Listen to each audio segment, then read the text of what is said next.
हाय दोस्तों, जो आज मैं आपको बताने जा रहा हूँ वो सिर्फ एक कहानी नहीं है। वो एक ऐसा एक्सपीरियंस है जो मैंने अपनी आंखों से देखा है। ये बात पिछले महीने की है। मैं अपनी मौसी के गांव गया था। एक ऐसा गांव जहां शाम के 7 बजते ही अंधेरा सिर्फ होता नहीं, जिंदा लगता है। उस रात हमने खाना खाया और मैं, मेरा भाई और हमारा दोस्त टहलने निकले।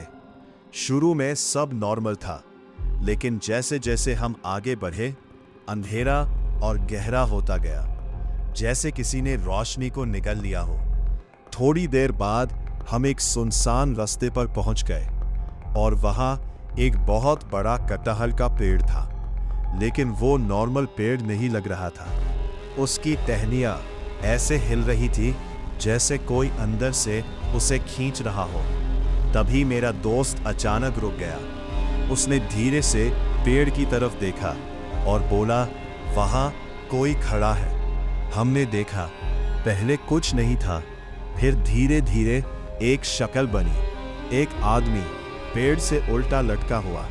उसका चेहरा पीला, सफेद, आंखें खुली हुई, और वो सीधा हमें देख रहा था।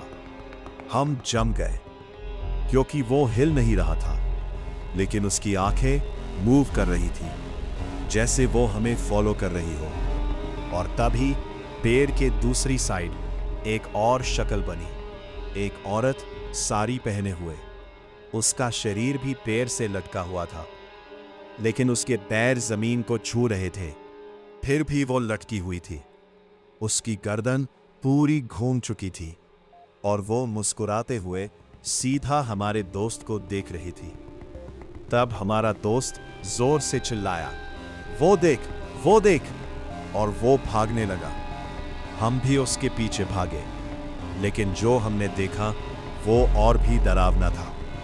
जैसे ही हम पीछे मुड़े, वो बूढ़ी पेड़ से गायब हो गई और अगले ही पल वो मेरे बिल्कुल पास खड़ी थी, मेरी आंखों के सामने। उसकी आंखें पूरी सफेद, एकदम खाली, और उसके मुंह से सिर्फ एक आवाज निकली, वापस मत आना। हम किसी तरह वहां से भागकर घर पहुंचे। हमारा दोस्त रजाई के अंदर छुप गया, कांप रहा था, रो रहा था और बार बार एक ही बात बोल रहा था, वो पेड़ के अंदर थे, वो अंदर थे। अगली सुबह जब हमने गांव वालों से पूछा तो उन्होंने बताया, वहां एक बूढ़ा और बूढ़ी रहते थे और दोनों ने उसी पेड़ के पास अपनी जान दे दी थी। लेकिन गांव वालों का कहना था उन्होंने सुसाइड नहीं किया था। और अब भी अगर कोई रात के बाद वहां जाता है तो पहले पेड़ दिखता है, फिर उस पर लटके हुए 2 लोग, और फिर वो लोग धीरे धीरे नीचे उतरने लगते हैं।